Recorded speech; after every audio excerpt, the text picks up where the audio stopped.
Hola, buenas Hola, buenas tardes. tardes. Yo creo que esperamos unos 5 minutitos, ¿no, Tizoc? En lo que se conectan algunas personas más.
Muy buenas tardes de nueva cuenta a todas y todos ustedes.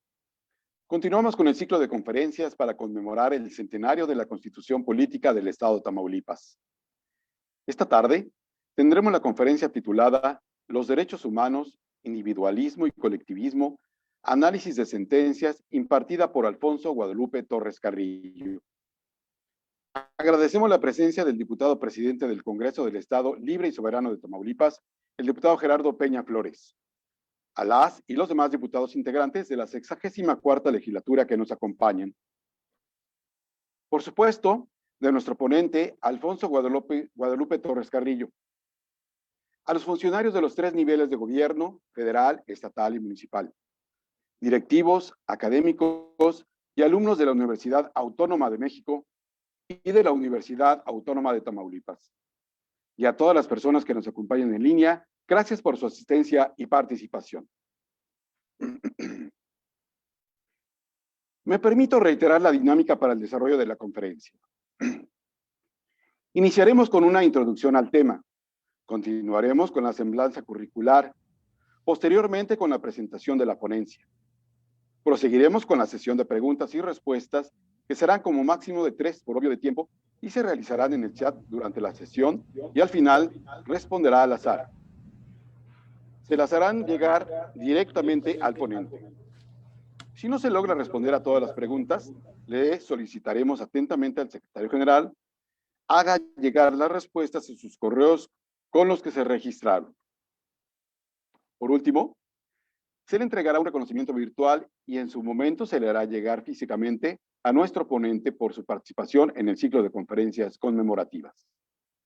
Y si así lo desea, le cederemos unas palabras a nuestro ponente. Entrando en el tema, me permito mencionar lo siguiente. Los tiempos que vivimos son caracterizados en gran medida por ser considerados como la era de los derechos humanos. Un precedente claro es la reforma a la Constitución mexicana del 2011, que vino a reforzar las políticas públicas en la materia. Sin embargo, es tal su importancia que la forma de percibirlos y de jerarquizarlos es y sigue siendo una discusión viva.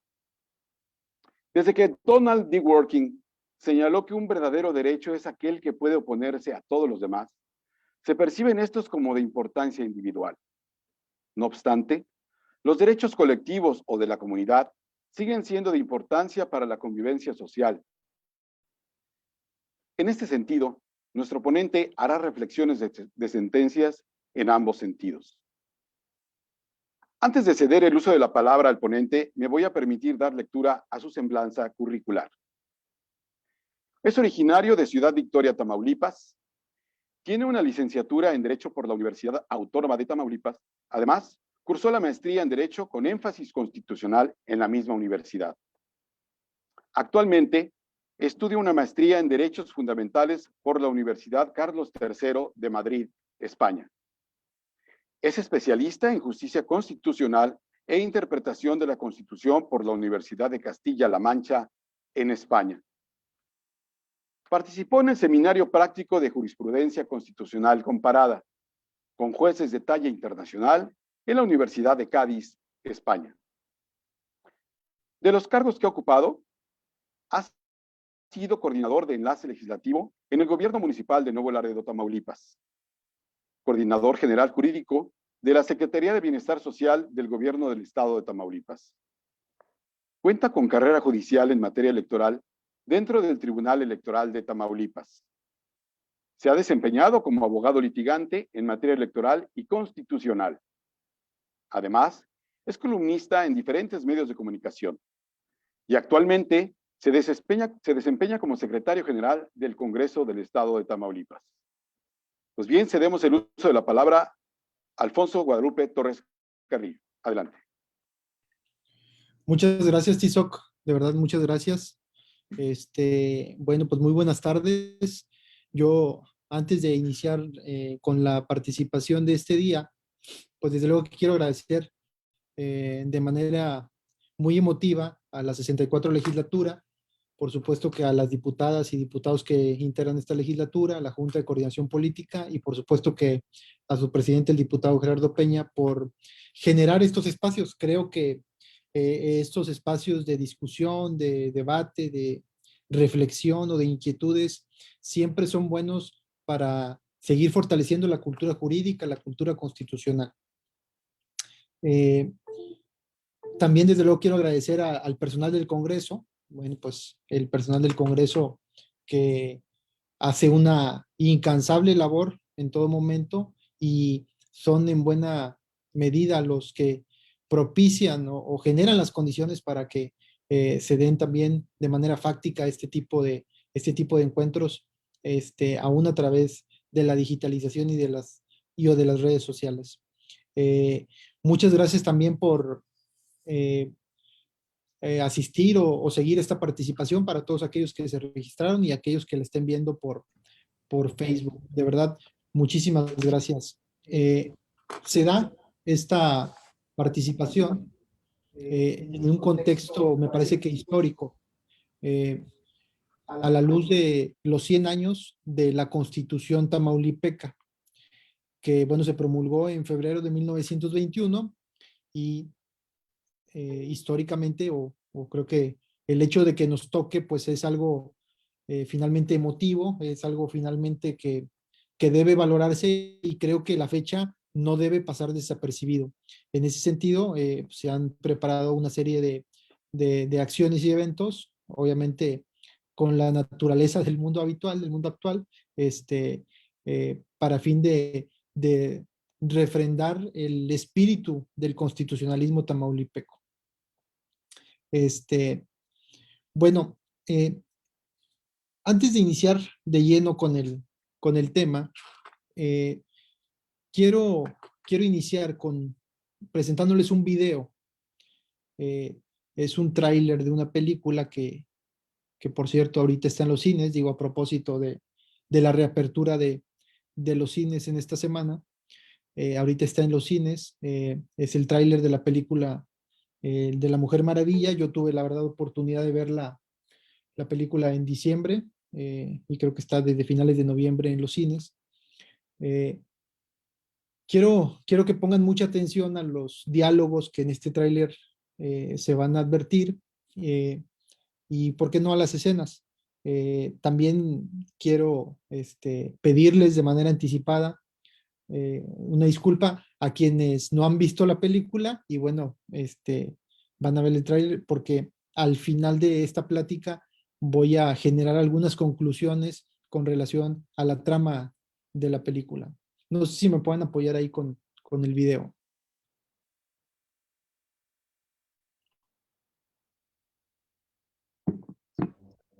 My life hasn't been what you probably think it has. We all have our struggles. Have you ever been in love? A long, long time ago. You? So many times. Yeah, all the time.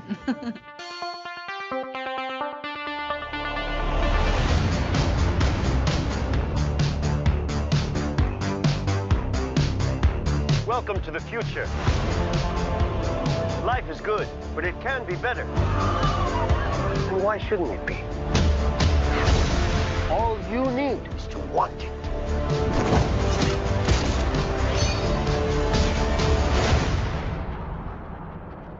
Think about finally having everything you always wanted. I can save today, but you can save the world. Steve.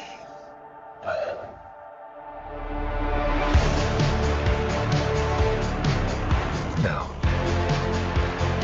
I take what I want in return. Everyone will see.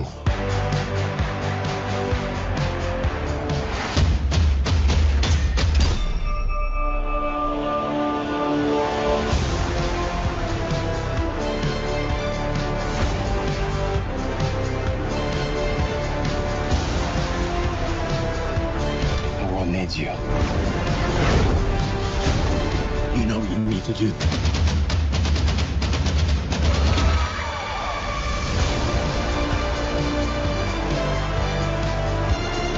Nothing good is born from lies. And greatness is not what you think.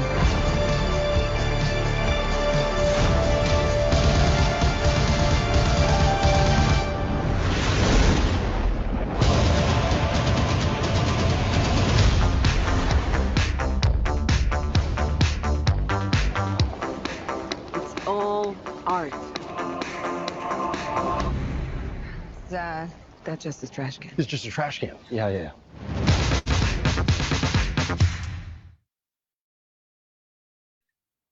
Bueno, pues ahí quedó el video. Bueno, pues voy a tratar de estructurar lo más claramente posible mi participación. La podría yo definir en 5 aspectos de manera general. El primero como el planteamiento del tema o la presentación del tema. El segundo, bueno, en la presentación del tema obviamente destacaría qué debemos entender o cómo se puede entender el individualismo y el colectivismo. Posteriormente, un caso 1, una sentencia, posteriormente una segunda sentencia y al final con las conclusiones. Es decir, de manera lo más clara posible, porque creo que con la claridad es en buena medida el entendimiento que va a haber de esta charla. Trataré de no ser tan soso, seré un poco más dinámico. Me he prometido eso y espero lograrlo, aunque no lo puedo asegurar. Fíjense que creo que la primera pregunta que debemos hacernos a la luz del tema, que obviamente es los derechos humanos desde la óptica individual o colectiva, y con el análisis de un par de sentencias, desde mi lógica, desde luego, encasillando una en cada rubro, individualismo y colectivismo respectivamente, creo que debemos de responder a qué es el individualismo y qué es el colectivismo. No pretendo hacer un tratado en esta charla, no pretendo dar un tratado o filosófico, teórico de manera profunda. Creo que los dos conceptos deben tocarse de manera muy sutil, pero de manera clara. Y puede parecer un poco ratificante, pero pues el individualismo, como su nombre lo indica, atiende a una visión del ser humano, de la persona, del individuo, perdón por la redundancia, y por otro lado el colectivismo pues atiende a la comunidad, al comunitarismo, a algo más general. Desde el punto de vista lógico, por supuesto que diríamos pues uno es el antónimo de otro y pudiera ser que sea así. Sin embargo, en esta ocasión no quiero que los visualicemos como netamente dos posturas contrarias. Creo que estas posiciones deben, al momento de analizarse un caso concreto en el mundo del derecho, creo que deben analizarse de manera conjunta, porque los veo como un binomio en el que una representa el equilibrio de otra en buena medida. Entonces, partiendo de que el individualismo atiende al ser humano y que el colectivismo atiende a la generalidad o a una comunidad, bueno, pues diré que este debate, aun y cuando ya se hablaba mucho sobre todo del individualismo desde hace muchos años, creo que la piedra angular que detona, como lo dijo Tizoc en su inicio, es la reforma de 2011. Yo no puedo entender el individualismo, al menos desde el punto de vista material, jurídicamente hablando, si no es a partir de la reforma de derechos humanos de 2011. Recuerdo aquellas clases en maestría por allá de 2009-2010 con abogados con mucha más experiencia, desde luego que un servidor, con mucha capacidad, y eso era lo que convergía en los argumentos de aquellas clases académicas. El justnaturalismo, el derecho natural, los derechos humanos, eso es lo que viene. Y estábamos, insisto, 2009-2010, es decir, antes de la reforma. La reforma, desde luego, viene, como lo dijo Tizoc, a generar una denominación que se llama o es conocida como la era de los derechos. Pareciera que estamos ante la conquista de derechos, desde luego humanos de todo tipo, a la vida, a la salud, a la vivienda, al tránsito, es decir, se detona los derechos en su máxima expresión. Es esto desde mi punto de vista, es este hecho, la reforma de 2011 en materia de derechos humanos, la que da la pauta desde el punto de vista jurídicamente práctico para que se lleven a cabo reformas en cascadas, en leyes secundarias, en ordenamientos locales o incluso en normas reglamentarias, también en criterios, incluso en conductas, en criterios desde luego jurisdiccionales en los tribunales. Ha habido una evolución de los criterios bajo lo que antes se conocía como el garantismo, ahora bueno, pues es prácticamente el el pan de cada día en el mundo de los tribunales y en el mundo del derecho, insisto, bajo la visión que genera la conquista de estos derechos, el estar en la era de los derechos humanos, en la era de los derechos, de los derechos fundamentales. Entonces, bajo esta premisa, digamos, genérica de lo que es individualismo y de lo que es colectivismo, ¿de dónde nace jurídicamente o bien a partir de qué año o en qué momento, al menos en México, que fue en 2011? Voy a analizar dos sentencias.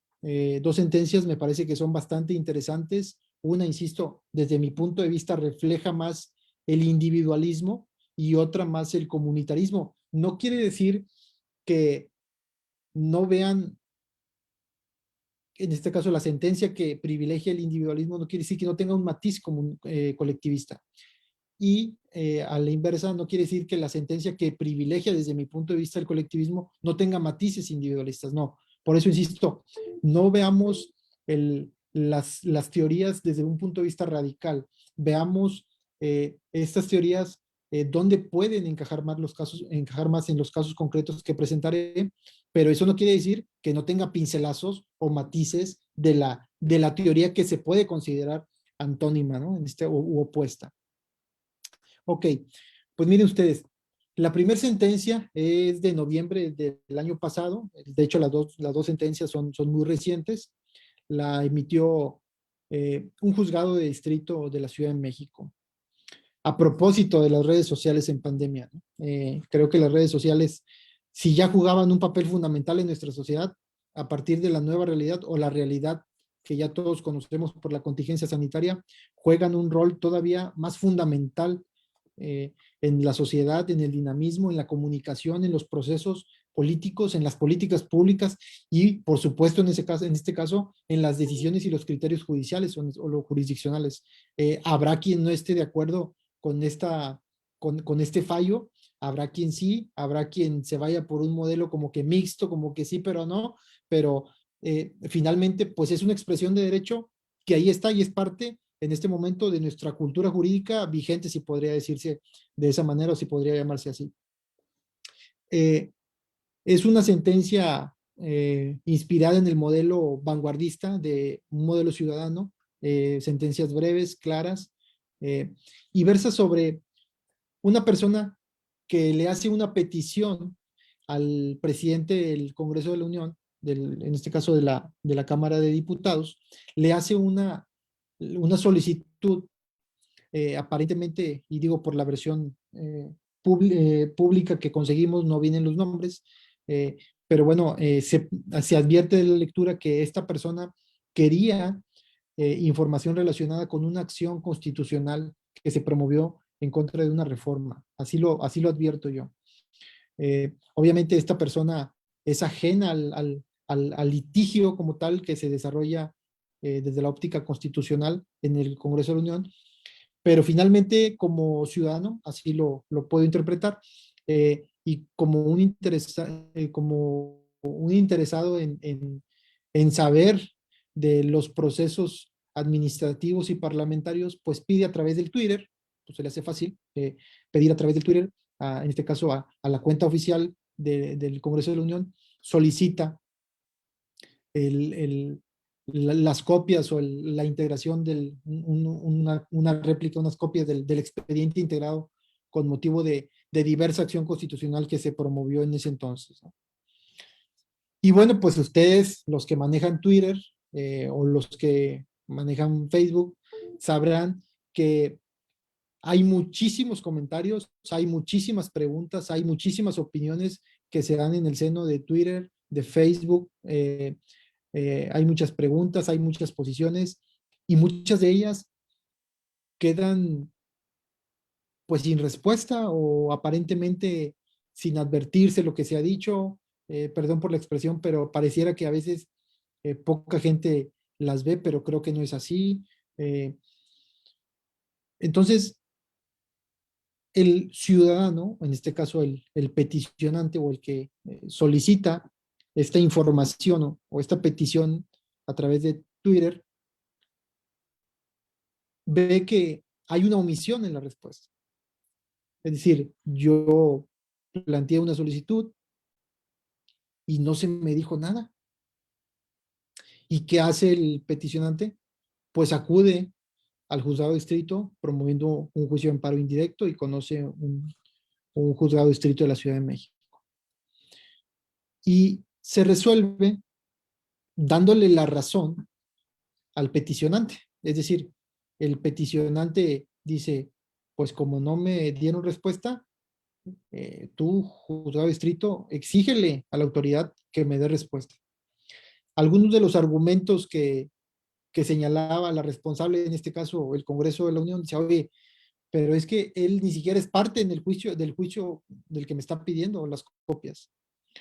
Oye, pero es que me lo pidió por un mecanismo que no es el mecanismo tradicional, es decir, no lo pidió por el portal de transparencia, no lo pidió por escrito, no lo pidió siquiera de manera verbal en las instalaciones de la Cámara, y al no ser solicitado por los mecanismos que todos conocemos o los que estamos acostumbrados o los que prevé expresamente la norma, pues obviamente no es viable que le otorgue el amparo, decía la responsable al juez de distrito. Entonces el juez de distrito valora estos dos argumentos, por un lado la omisión, de la que el quejoso se duele, y por otro lado el tema de que no le repara interés esa información, de que no le interesa, debe interesar esa información, o bien que no está la solicitud realizada por los mecanismos tradicionales. Y dice el juzgado de distrito, no, le concede el amparo al solicitante para efecto de que dé la respuesta.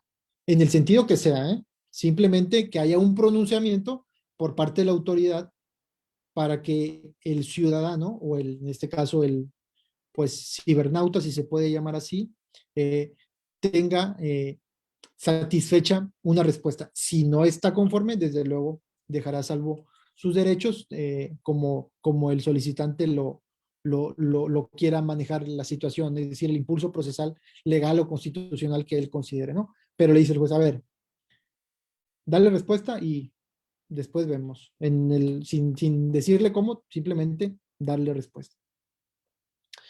Este es, digamos, el aspecto de fondo que me parece pues el más interesante, la protección del amparo. Sin embargo, me parece que es importante destacar otro aspecto que se da en la resolución. A veces,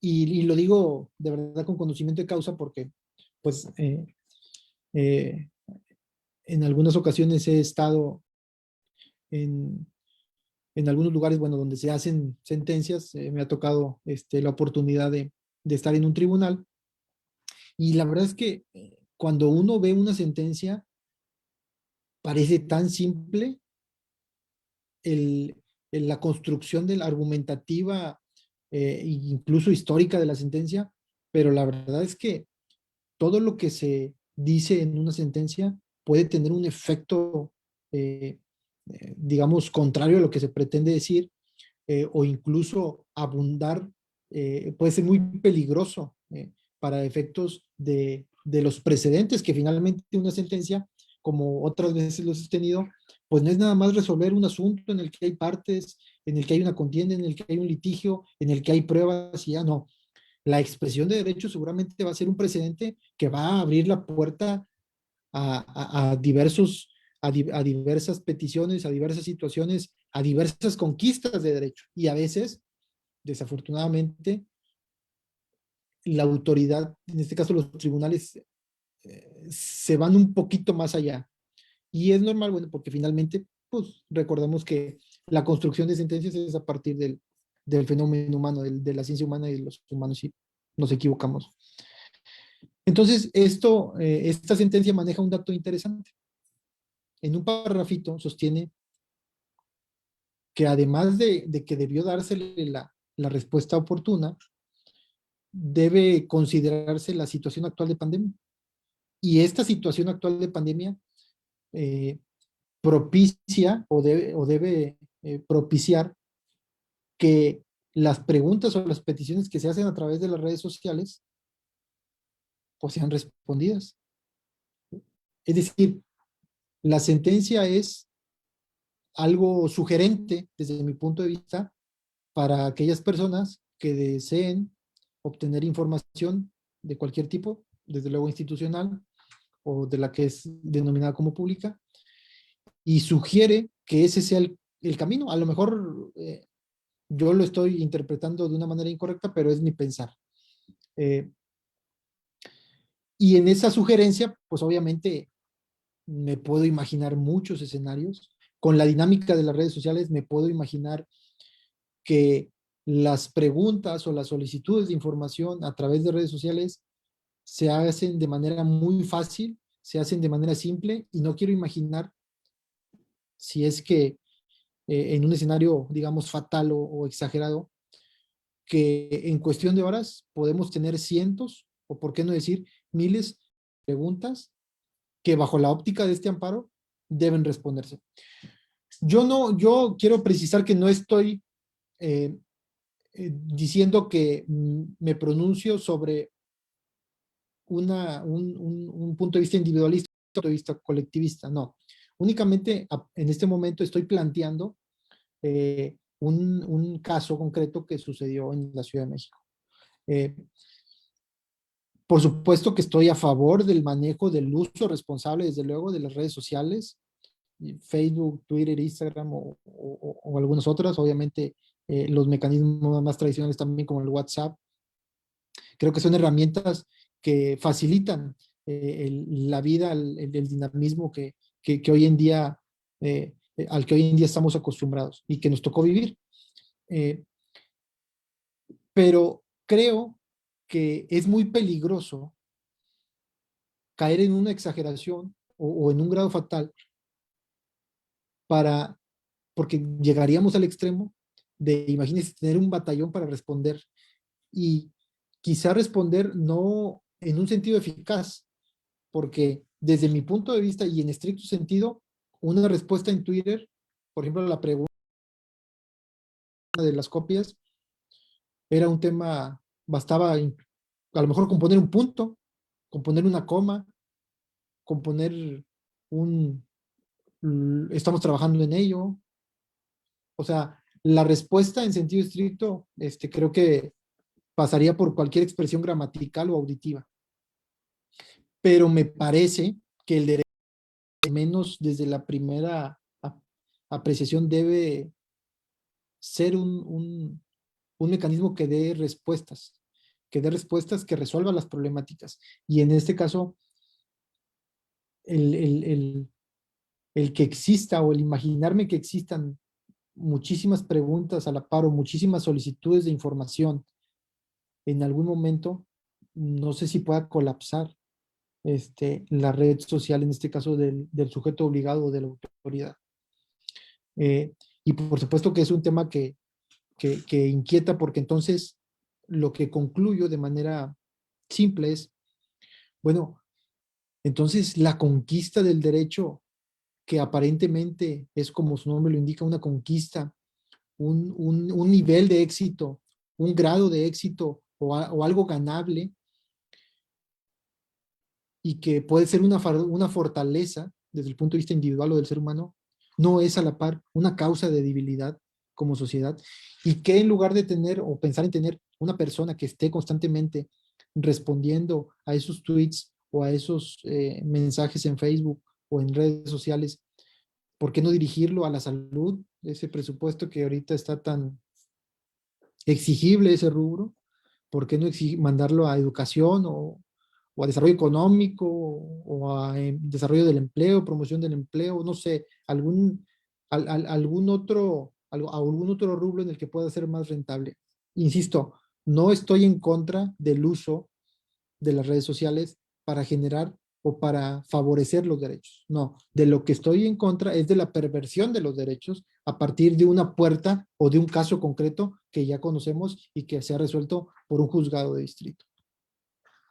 Me podrán decir ustedes, pues es un caso, sí, es un caso, pero finalmente un caso es romper brecha, es saber por dónde va el camino, es saber por dónde voy a andar, y es saber hacia dónde voy con certeza o con cierta certeza. Entonces, bajo esta sentencia va a decir Juan, va a decir María, va a decir Pedro, va a decir Lorena, que ellos pueden hacer lo mismo. Y si no se les da la respuesta, pues ya conocen el camino que es el amparo y obligan en este caso, a la institución o la autoridad a la que se le haya planteado la solicitud.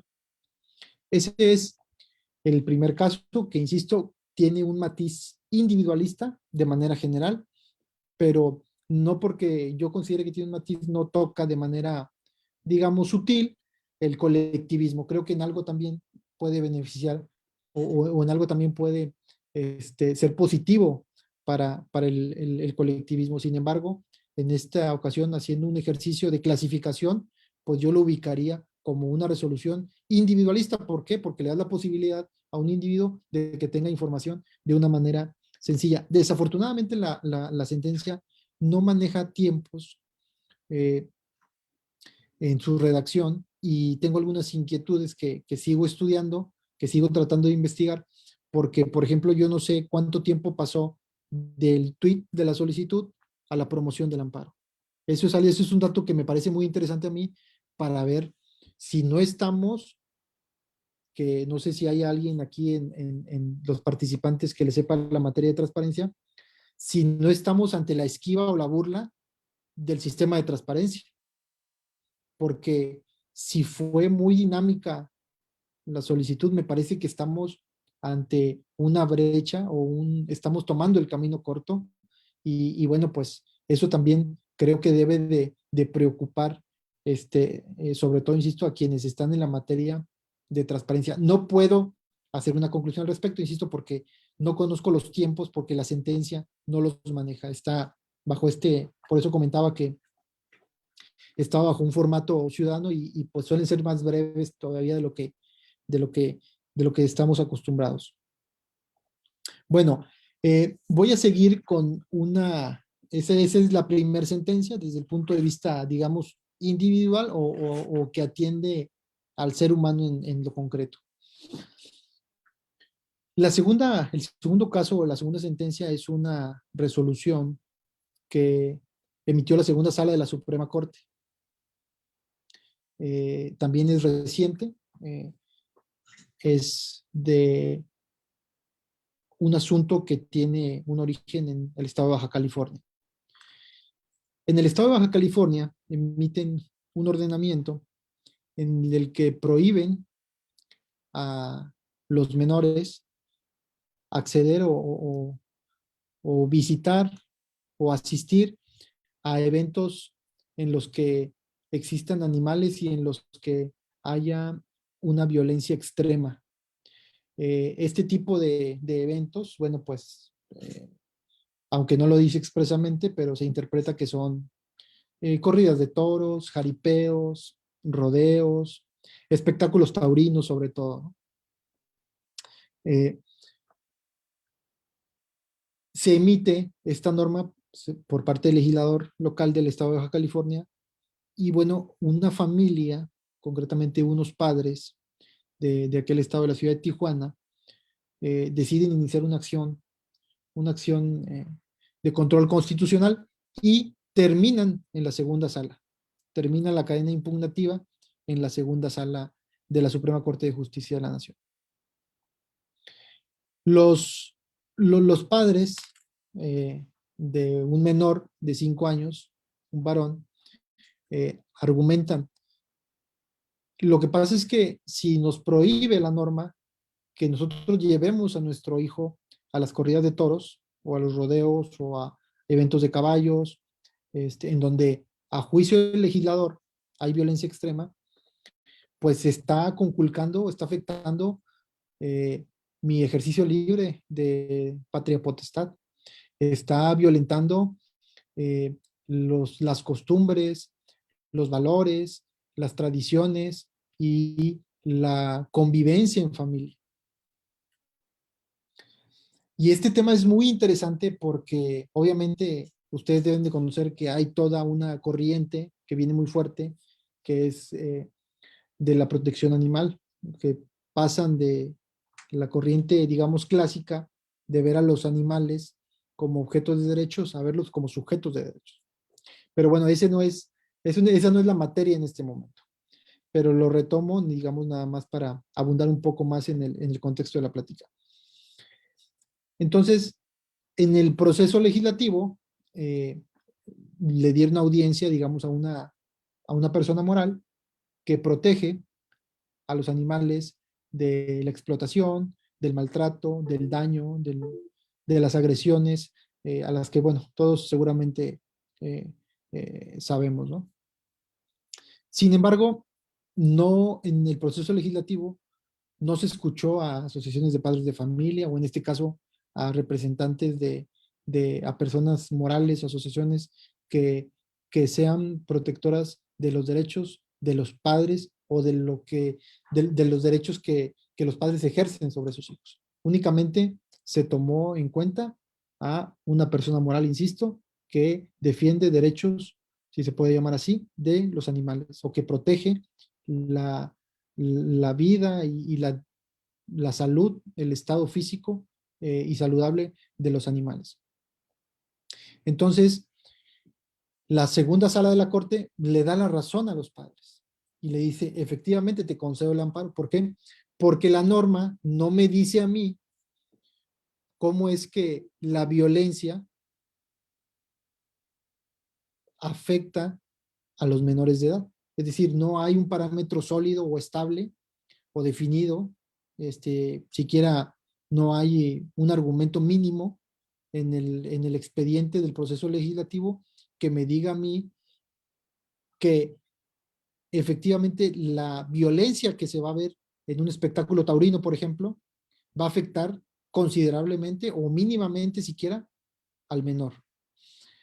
Lo que sí se ve de la norma, lo que sí se advierte de la norma, dice la segunda sala, es que te prohíbe el derecho a ti de ejercer tu patria potestad para conducir y guiar a tus hijos en los valores, en la vida en familia, en la cultura y en las tradiciones, al menos de tu región de Baja California.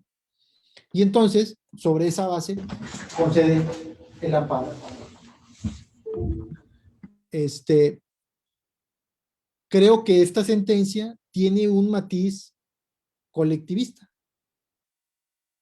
Eso no quiere decir que no tenga, como lo dije con antelación, pincelazos o al menos algunos tintes, aunque sea mínimo, de individualismo. Tan los tiene, aunque no lo dice la sentencia, que me parece que una cuestión que privilegió también es el derecho del menor a la cultura, el derecho del menor a la integración familiar, el derecho a los espectáculos.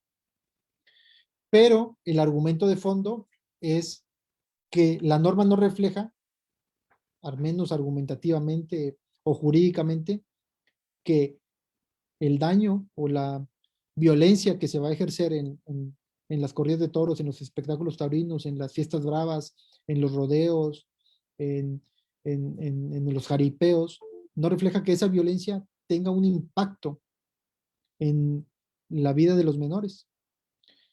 En este caso, no nos olvidemos que el menor representado por sus padres era un menor apenas de 5 años, es decir, considero que no es el mismo grado la valoración de los derechos a partir de la patria potestad de un menor de 5 años a un adolescente. Obviamente el adolescente ya tiene un nivel, un proceso mental de maduración más sólido, está más hecho conforme a los parámetros de razonabilidad, de pensamiento, de conductas, ¿no? Entonces, la sentencia, en este caso de la Corte, yo creo que también valoró la edad del menor. Aun y cuando no lo diga expresamente en la norma, yo creo que la valoración también emana de la edad del menor, que en este caso pues está muy pequeño, 5 años apenas.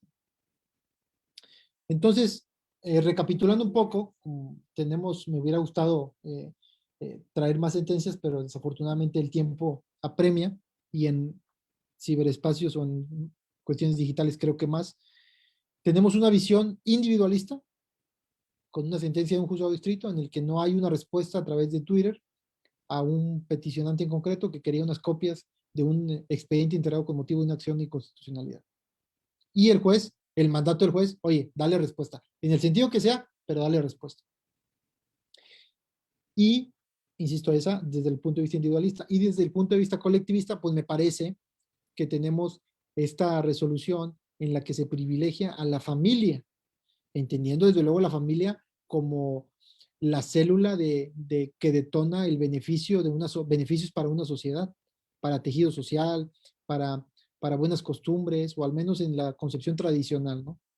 Entonces tenemos esta segunda sentencia con una visión un poco más comunitarista o colectivista, que atiende a lo social y no tanto en lo individual, aunque insisto, en el origen o en el fondo también, muy en el fondo, pues hay principios que de manera indirecta o colateral se ven favorecidos, principios o derechos que son individuales, como en este caso el derecho del menor a una familia, a la diversión cultural, al, al, incluso, ¿por qué no decirlo? Aunque no lo dice la sentencia, al libre desarrollo de su personalidad por acceder a este tipo de encuentros culturales y que, según lo narrado en la resolución, pues le gustan mucho al menor.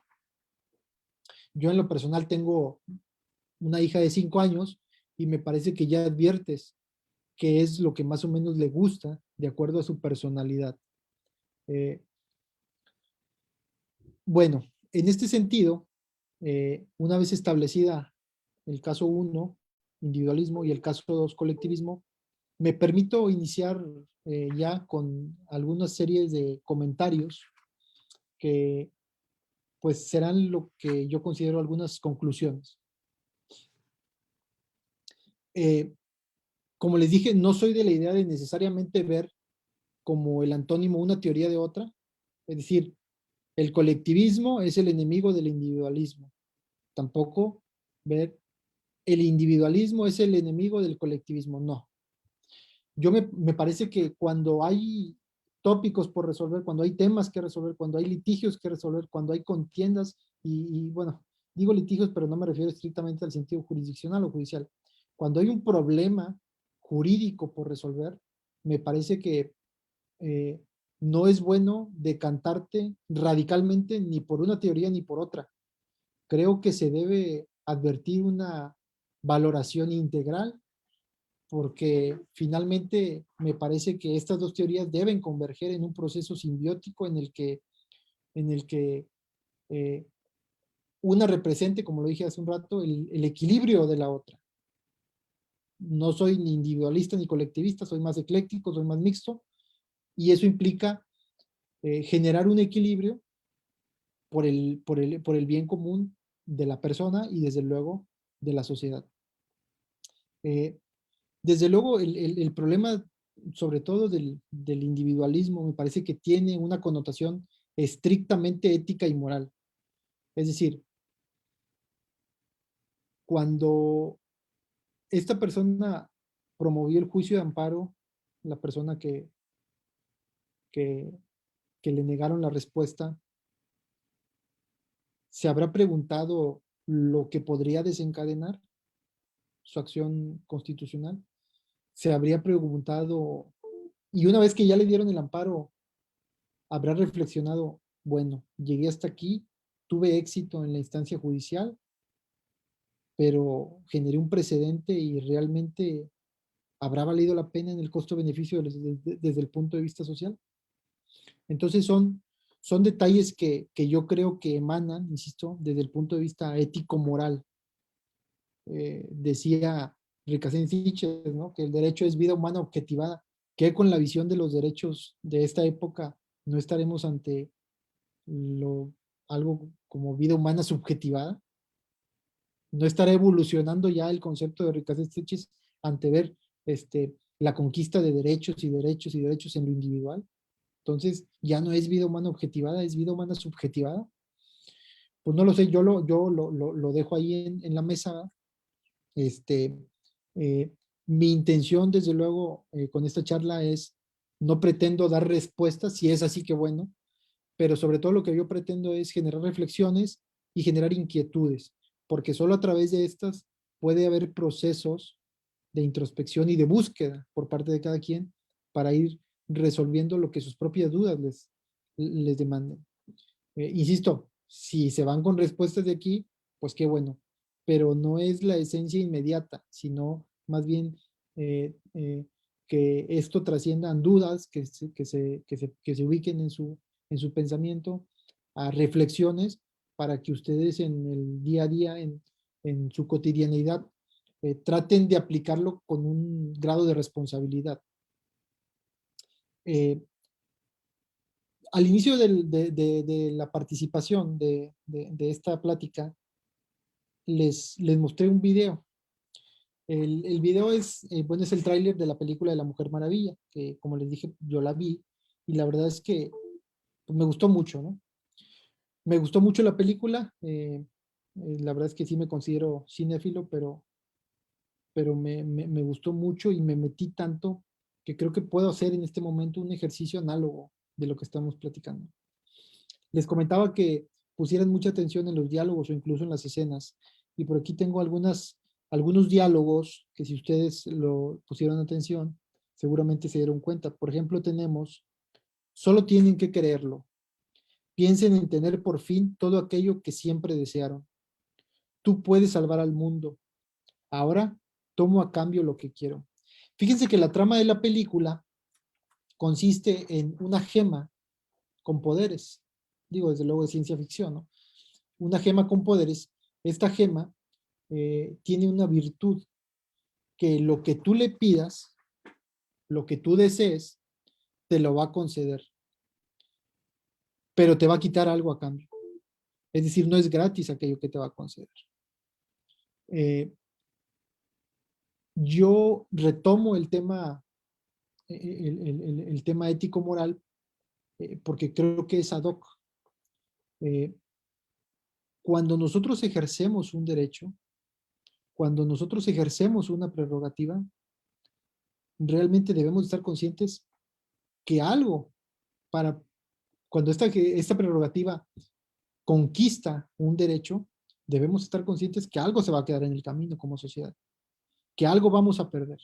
Y en la película, cuando se daba todo el tema de la petición de los deseos, había una frase recurrente en la sociedad: caos. ¿Por qué? Porque todos de repente empezaron a pedir Porsches, y había Porsches a toda la ciudad, por todas las calles, generando un tráfico abismal. ¿Por qué? Porque una persona le decretaba la muerte a otra, y obviamente para la persona que fue decretada la muerte, pues se le acababa la vida, pero otra le decretaba maldición, o sea, quería que se maldijera. Otros pedían fama, y obviamente se hacía un tumulto social por la fama de esa persona, y así sucesivamente. Finalmente era un escenario caótico. Unos pedían impunidad, etcétera, etcétera. Finalmente todo lo que deseaban se les daba, pero había caos social. Había caos social. Y me pareció muy interesante, a partir del tema que hoy se planteó, traer el tráiler de una película, pues digamos, moderna, ¿no?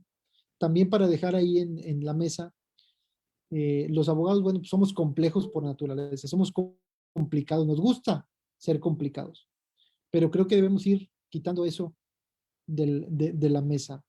Creo que el cine de derecho es una buena forma de aprender derecho de una manera, digamos, simple. Y hablo del cine de derecho no a partir de estas películas en las que hay tribunales hermosos o cortes bañadas de cedro, o argumentos férreos como Cuestión de Honor, o despachos rimbombantes como La Ley de los Audaces, por ejemplo, sino que también el cine de derecho lo podemos ver en los cómics. A lo mejor no bajo el estereotipo que los contemporáneos han establecido, pero sí en este caso, bajo una visión individualista y una visión colectivista. Entonces, como dijo ahí el tráiler, tú puedes salvar el día. Es decir, cuando ejercemos un derecho, desde luego desde la óptica individual, tratando de conquistar ese derecho o conquistar una meta o llegar o conseguir algo, realmente creo que ese éxito inmediato lo debemos de ponderar a la luz de lo que se va a perder como sociedad, porque algo se va a quedar en el camino. Definitivamente debemos estar conscientes de eso. Entonces, tiene, como insisto, lo dije, una connotación estrictamente moral, estrictamente ética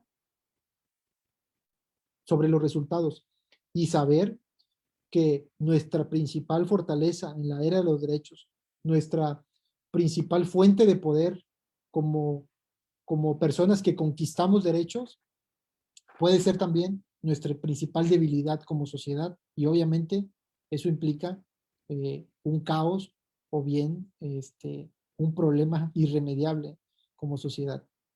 Entonces, cuando tú ejerces un derecho, esta es la pregunta que quiero que ustedes se lleven. Cuando tú ejerces un derecho, cuando tú tratas de conquistar una prerrogativa, ¿qué estás dispuesto a dar como sociedad? Muchas gracias.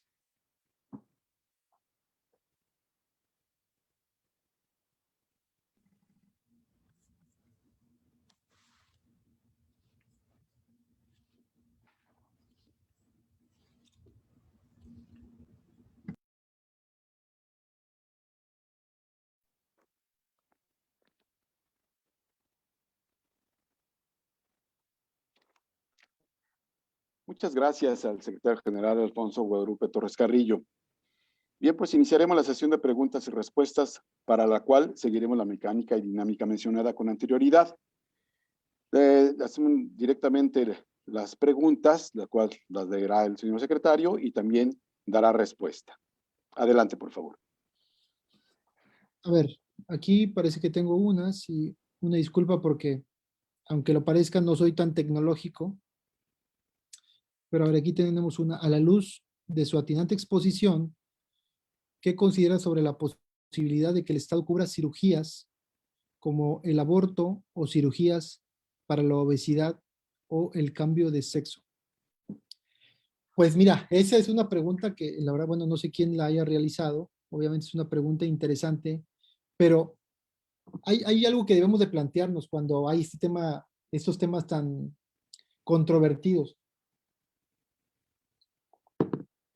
Yo les voy a recomendar una ponencia que hizo un maestro mío, el doctor Reborio. Él hizo esta conferencia en el Tribunal Electoral en la Sala Superior, ¿no? y se tituló El costo de los derechos. Realmente la era de los derechos nos ha hecho olvidarnos del costo de los derechos. ¿Por qué? Porque en esta pregunta que se hace, el cubrir cirugías como el aborto o de obesidad o el cambio de sexo, pues obviamente tienen un costo, obviamente tienen una implicación económica, pero a la hora de la retribución o de los impuestos, pues nos quejamos como nadie. Pero entonces, ¿con qué quiero que el Estado satisfaga los aparentes derechos a los que yo tengo derecho? Perdón por la reiteración. Entonces, creo que el matiz de tu pregunta respecto de qué opino o qué considero sobre que el Estado cubra cirugías como el aborto o cirugías para la obesidad, pues yo primero diría en un ejercicio como de descubrimiento, a ver, ¿la obesidad es una necesidad? ¿Una cirugía para una obesidad es una necesidad? Pues quizá en algunos casos, por cuestiones de salud, pero no hay otro mecanismo para que no esté obesa la persona. No hay un mecanismo de interacción física, no hay un mecanismo de dieta nutrimental. En el cambio de sexo, ¿es necesario, en estricto sentido, el cambio de sexo a la luz de qué principio, de qué valor? ¿O es necesario una cirugía estética? Pues a mí me parece que no. Entonces, habría que ver el caso concreto, el valor o los valores que convergen en los casos concretos, pero yo no creo que una cirugía estética, como en este caso, pues la de la obesidad, sea la única solución a problemas de obesidad. Y a partir de eso creo que puede haber otras herramientas del Estado para que haya personas no obesas. Por aquí tenemos otra. A ver.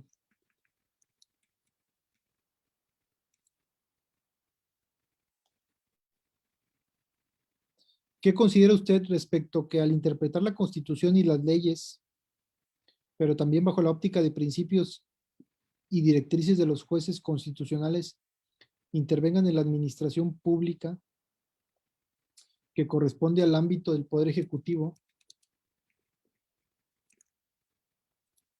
A ver, me parece que hubo un detalle ahí de redacción, o no es muy clara la pregunta, pero ¿qué considera usted respecto a que al interpretar la Constitución y las leyes, y también bajo la óptica de los principios y directrices de los jueces, intervenga en la administración pública que corresponde al ámbito del Poder Ejecutivo? A ver, si la respuesta es que los jueces constitucionales contribuyan o tengan un quehacer en la administración pública o en el Poder Ejecutivo, bueno, pues desde luego, al menos en México tenemos el principio de división de poderes, ¿no? Es decir, esto quiere decir que no puede residir un poder, que una persona no puede ser titular de más de un poder. Y en este sentido, bueno, tenemos la función judicial, la función ejecutiva y la función legislativa, me parece de manera esquematizada muy clara. Pero el papel de los jueces constitucionales en día, pues es un rol primordial para las políticas públicas y para las políticas parlamentarias también, ¿no? Es decir, tanto para el Poder Legislativo como para el Poder Ejecutivo. Los jueces son, desde mi punto de vista, una piedra angular del Estado, una piedra angular de la división de poderes al interpretar, desde el punto de vista constitucional, la conducta o las conductas de los poderes restantes. ¿Qué sería del Estado social o mexicano sin jueces? Pues yo creo que esa pregunta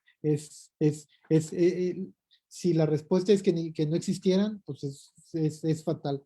Yo creo que los jueces son pilares de la democracia, son pilares del Estado, funcionan como un sistema en el sistema de pesos y contrapesos, y darles la autonomía, la independencia requerida, me parece que fortalece no solo al Poder Judicial o a los jueces, también al Poder Legislativo y al Poder Ejecutivo.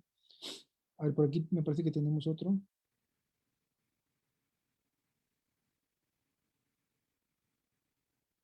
Buenas tardes. Mi pregunta es, entonces, ¿la patria potestad y el libre desarrollo de los niños y niñas siempre estarán por encima de las leyes que se deseen imponer? No, yo creo que no. Quiero ser muy claro en esto. Yo planteé casos concretos que sucedieron con escenarios concretos. En este caso, la pregunta me parece que tiene un matiz genérico y no podría yo decir que siempre se va a privilegiar la patria potestad. Y te voy a poner un ejemplo. Hace tiempo escribí yo en una columna un movimiento internacional, social internacional, que se llama Movimiento Antivacunas. En este caso hay padres, hay madres que no están de acuerdo con las vacunas que les ponen o que se les debe poner a los menores, por cuestiones culturales o históricas o incluso de religión. Sin embargo, la patria potestad que ejercen me parece que no alcanza para sostener el movimiento antivacuna, porque lo que se privilegia en este caso es la salud del menor.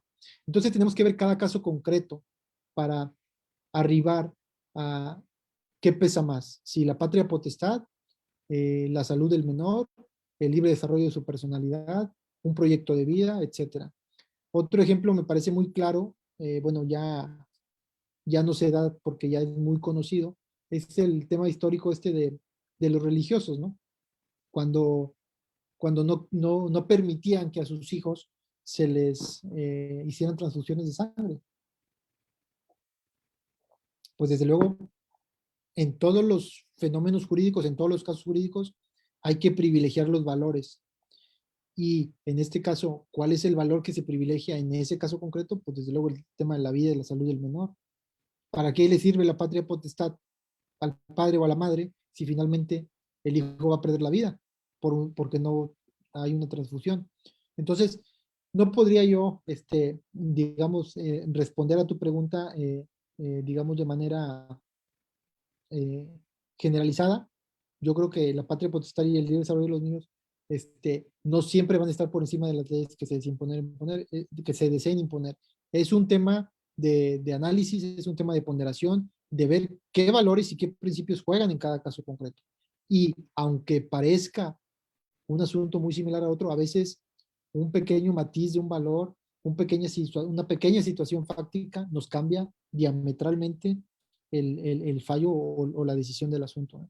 Entonces, no sé si haya eh, eh, dado respuesta ahí a sus preguntas. Desde luego yo eh, estoy abierto a que se hagan pues, por correo electrónico aquellas inquietudes que hayan quedado pendientes o aquellos comentarios que a quienes consideren opiniones o bien no estar de acuerdo en algo que yo he comentado aquí, por supuesto, también serán bien recibidos para tratar de retroalimentarnos lo más posible. Bien, muchas gracias. Pues una vez que concluimos con la excelente participación y la sesión de preguntas y respuestas, procederemos a la entrega de un reconocimiento a nuestro ponente, el cual aparece en pantalla. Y bien, no sé si tenga algún comentario final, señor secretario. No, Tizoc, bueno, pues nada más agradecerle su tiempo, su presencia. Esperemos que se repitan escenarios como este tipo de ejercicios siempre fortalecen la democracia, la cultura jurídica, la cultura constitucional, y hacerlo en la víspera del centenario de nuestra Constitución tamaulipeca me parece que tiene todavía una cerecita de mayor agrado. Así que yo únicamente, una vez más, les doy las gracias y nos vemos pronto. Muy bien, pues muchas gracias de nueva cuenta.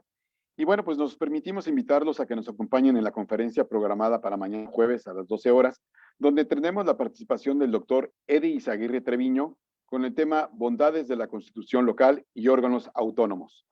Y el viernes 5 de febrero a las 10 horas se llevará a cabo la presentación del libro Estudios en homenaje a los 100 años de la Constitución Política del Estado de Tamaulipas. Muchas gracias a todas y todos los presentes en línea por su participación y asistencia virtual a las actividades conmemorativas del centenario de la Constitución Política del Estado de Tamaulipas y los esperamos mañana. Muy buenas tardes.